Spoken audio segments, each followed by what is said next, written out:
You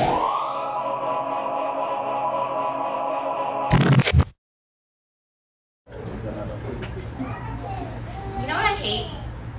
When you're wearing a sweatshirt and you spill just a dab of sauce on it. Like when you pick up a French fry loaded with a blob of ketchup, and as it meets your mouth, a big drop falls out of the corner of your lip and onto your clothes. Then you have to go around the rest of the day looking like a slob with a baggy sweatshirt and a beautiful, dried up, crusty ketchup stain on it. But you know what I love? I love the old crusty blob on my father's old sweatshirt. I walked into my mother's closet the other day and found a gray Henley folded up in the corner. My dad's old Henley. I immediately put it on and surprisingly loved the smell. The smell of something forgotten yet still retrievable in the back of my mind. The smell of something I couldn't trace back to what exactly it was, but I know I've smelled it before. The smell of something slightly unpleasant, but intriguing enough to make you want to take another whiff.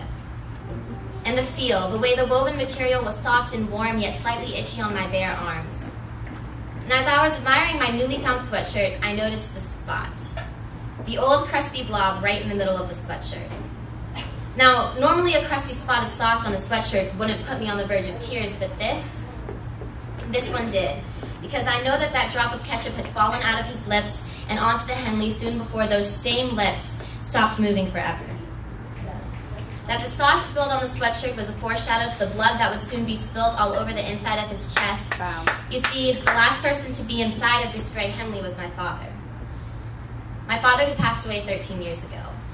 And I guess it's crazy, but this 13-year-old ketchup stain on a baggy sweatshirt amazed me. This dried-up stain that was an ancient artifact extracted from nowhere, providing proof that life was present. This stain that somehow stimulated an obscure part of my memory, repaving memory lane leading back to the driveway of your existence, reminding me that yes, you are alive. I swore that I would never wash away that something on my shirt, but thinking about it made me realize that nothing tangible lasts forever. Nothing tangible lasts forever. So what is permanence? Permanence? Permanence lies. It lies to everything but memories and words. Permanence cannot attach itself to anything physical but will be happy to cling on to a mind. Permanence, yes, it can leave a scar on flesh, but when that body starts to decay into the ground, the only place permanence can stay is in the experience, the memory. It embeds itself into our minds and memories so that even when we are no longer here, the fact that something did happen is. A few weeks ago, I learned that Buddhist monks spend days laying down colorful sand into a beautiful mandala. They sacrifice hours and hours of their time placing vibrant colors of sand into amazing shapes, only to destroy it soon after. To show the temporary existence of life. And this idea appalls most of us, but nothing seeable, touchable, hearable, breathable, kissable is forever. Even diamonds aren't forever, but the memory of the way it gleamed in the beholder's eyes is. And when someone says that your footprint will last forever, know that they are lying. Because the waves will crash down and smooth away the visible marks in the sand made by each toe, but as those marks fade away, each grain of sand that touched the soul will flow back into the ocean again. And the edge of the water does not stay in one place, but permanent is the promise of the moon to pull it in and out every day. It's hard to accept that, yes, the sidewalk ends, but the fact that it was there is forever.